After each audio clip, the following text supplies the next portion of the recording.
बिस्मिल्लाहिर्रहमानिर्रहीम। अस्सलाम वालेकुम क्लास। उम्मीद है आप सब खैरियत से होंगे। ये online lecture sociology second year के स्टूडेंट्स के लिए रिकॉर्ड किया जा रहा है। आज का हमारा टॉपिक है वादी सिंध की तहज़ीब, इंडस वैली सिविलाइजेशन। अब इंडस वैली सिविलाइजेशन जो है, इसको वादी सिंध की तहज़ीब क्यों कहा जाता है? अब वादी सिंध की तहज़ीब जो है वो दरिया सिंध और इसके मावन दरिया जो हैं, जितने भी इसके मावन दरिया हैं, जो मिला के दरिया सिंध बनता है कि उन इलाकों तक जो फैली हुई आबादी थी या उन जो इलाके हैं वहाँ पे पाई जाने वाली जो तहज़ीब है उसको वादी सिंध की तहज़ीब कहा जाता है। इसके दो बड़े मराकज़ हैं, एक मोंजोदड़ो है और जो मोंजोदड़ो, और दूसरा हड़प्पा। हड़प्पा साहिवाल में है और मोंजोदड़ो जो है वो ये सिंध में है। सिंध में लाड़काना है एक शहर, उसके मकाम पर ये जो है यानी तहज़ीब का मरकज़ है। वादी सिंध की तहज़ीब के ये जो दो बड़े मकामात हैं, तो इनका खुदाई से पता चला है कि ये यहाँ पे पहले बहुत बड़ी आबादी लोग आबाद थे और ये तहज़ीब दुनिया की अव्वलीन और अजीम तहज़ीब थी। और ये लोग कपास की काश्त करते थे। कदीम इराक़ में कपास को संधू वर्ड इस्तेमाल किया जाता है, जिसे यूनान वाले जो हैं संदान कहते हैं। और एक अजीम मौरख़ हैं हेरोडोटस, वो कहते हैं जी सिंध में दरख्तों पर ऊन लगती थी। मतलब जो ऊन थी पहले वक्तों में, जो कपास या जो कॉटन है, अब ये पहले ये वाली ऊन जो थी ये बड़े बड़े दरख्तों पे लगती थी, यानी इनके बहुत बड़े पौधे होते थे, तो उन पौधों पे ये लगती थी, जो अपनी क्वालिटी और हुस्न में भेड़ की ऊन से 1000 दर्जे बेहतर थी।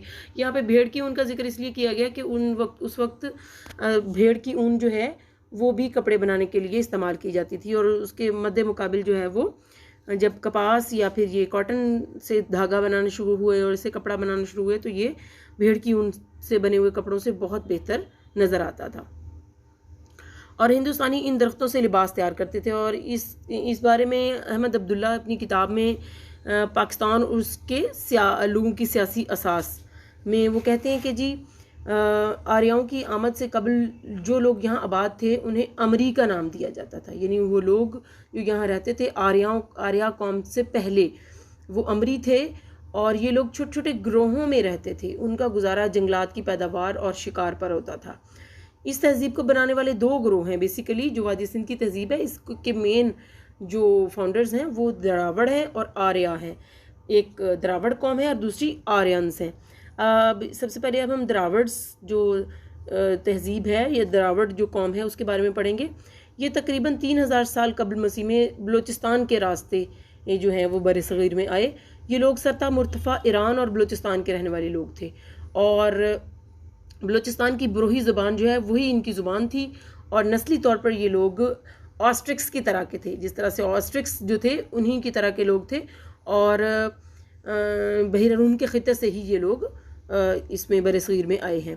द्रावड़ों में पाकिस्तान में बहुत सारी आबादियाँ उन्होंने बसाई हैं जो आज हमारी बलदियाती आबादियों से मिलती जुलती हैं। इन लोगों के बहुत से ऐसे इलाके हैं जो कि जिनमें इन्होंने ज़रई इनकलाब बर्पा किया है। यहाँ पे इन्होंने एग्रीकल्चरल रिफॉर्म्स की हैं, रेवोल्यूशंस लेके आए हैं। ये सकाफ़ती तरक्की नए पत्थर के ज़माने से में ही हासिल हुई है। मतलब 5000 कबल मसीह, जिसको हम पत्थर का ज़माना कहते हैं, यानी उसके बाद फिर सकाफ़त जो है वो तरक्की करती चली गई और इनके दौर तक एग्रीकल्चर और सकाफ़त जो है ये बहुत तरक्की पा चुकी थी। अब द्रावड़ जो कौम है इनकी तहज़ीब के ख़वास क्या क्या हैं, क्या खूबियाँ पाई गई हैं इनमें, और इन्होंने क्या क्या कौन कौन से काम किए हैं। द्रावड़ी तहज़ीब के लोग पुरअमन लोग थे। ये बहुत अच्छी कौम थी, बहुत पुरअमन लोग थे और अपने काम से काम रखने वाले, बहुत सॉफ्ट हार्टेड और यानी मेंटली और जो हार्टली, दिली तौर पर भी और जहनी तौर पर दोनों तरह से बहुत नर्म मिजाज लोग थे। तिजारत करते थे, कारोबार करते थे और साइंस पर भी इन लोगों को काफ़ी अबूर हासिल था। ये लोग काश्तकारी करते थे। काश्तकारी में इन्होंने गंदम, जौ, मटर और राई काश्त किए हैं। और चीते, गैंडे, हाथी और मगरमच्छ जैसे जानवर जो हैं इनकी ज़िंदगी में हायल होते रहे हैं, यानी इनको इन जानवरों की तरफ से मज़ाहमत का सामना रहा है और इनसे ये मुकाबला करते रहे हैं। और तिजारत और कारोबार भी इन लोगों का ख़ास जो है बड़े पैमाने पे चलता था।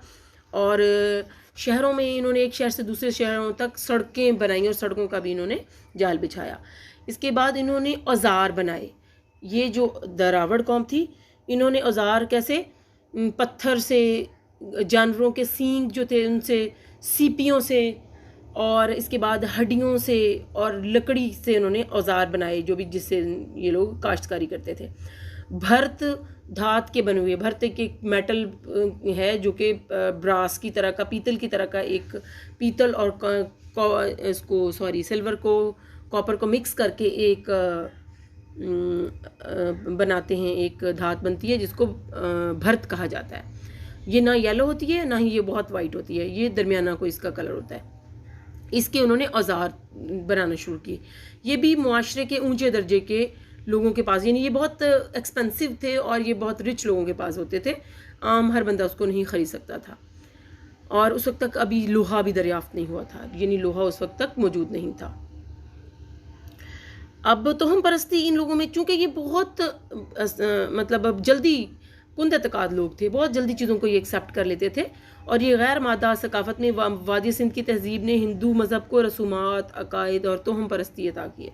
ये ख्याल किया जाता है कि हिंदू देवता सिवा जो है का जो तसव्वुर और उस मरने के बाद रूहों का किसी दूसरी शक्ल में ज़ाहिर होना जो है हिंदू मत में इन्हीं लोगों ने पैदा किया। मतलब यही कौम थी हिंदू मत लोग जो हैं, इनमें से जो लोग मुसलमान हो गए या फिर जो नहीं हुए, तो इनकी बेस जो है ये बेसिकली दे आर ड्राविडन्स, ये द्रावड़ी कौम है।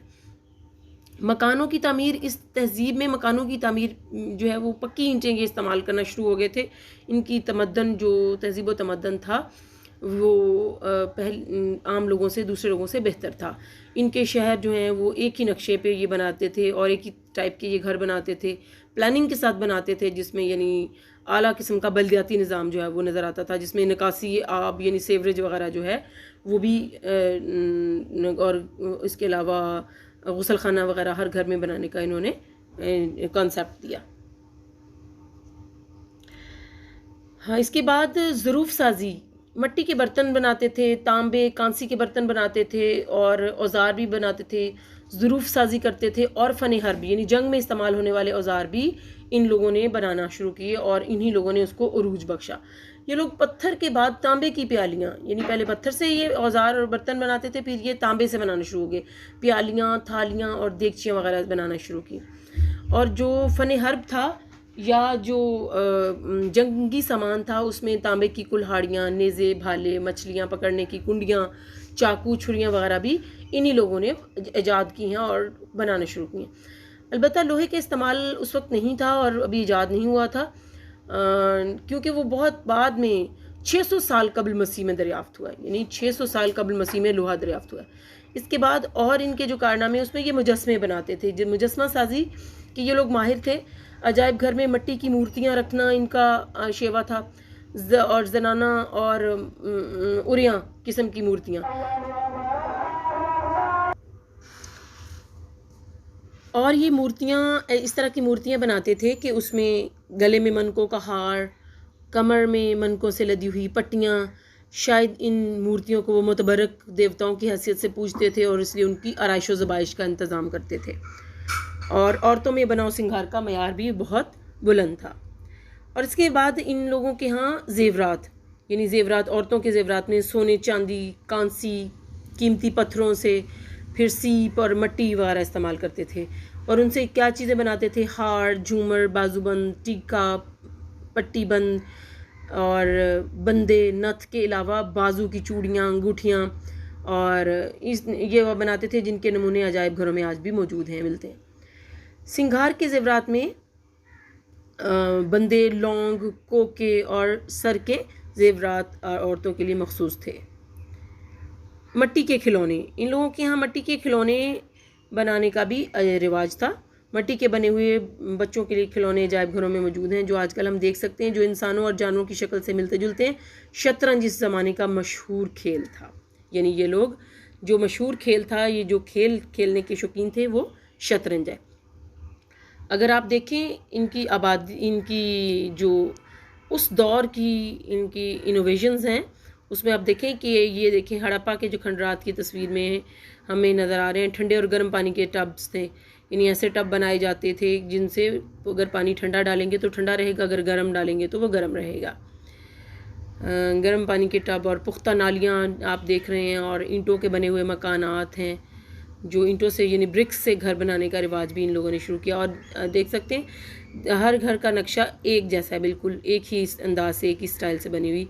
जैसे कि जिस तरह के घर आजकल गोरा बनाता है, यानी आजकल गोरे ने भी इसी तर्ज पे कॉलोनीज़ जो उन्होंने बनाई हैं वो एक ही टाइप के घर होते हैं, एक जैसा उनका साइज़ होता है, एक जैसी उनकी तामीर होती है, रूम्स का साइज़ और जो उसका स्ट्रक्चर होता है, जो मैप होता है उसका, वो एक जैसा होता है। जी तो क्लास आज का लेक्चर ख़त्म हुआ। इंशाल्लाह कल हम अपने नेक्स्ट लेक्चर में हड़प्पा के असरात और द्रावड़ों की तबाही देखेंगे कि द्रावड़ जो कौम जो उनको किसने तबाह किया और ये किस तरह से इनकी तबाही के तहजीब इनकी तबाह हुई है। ओके, अल्लाह हाफिज़।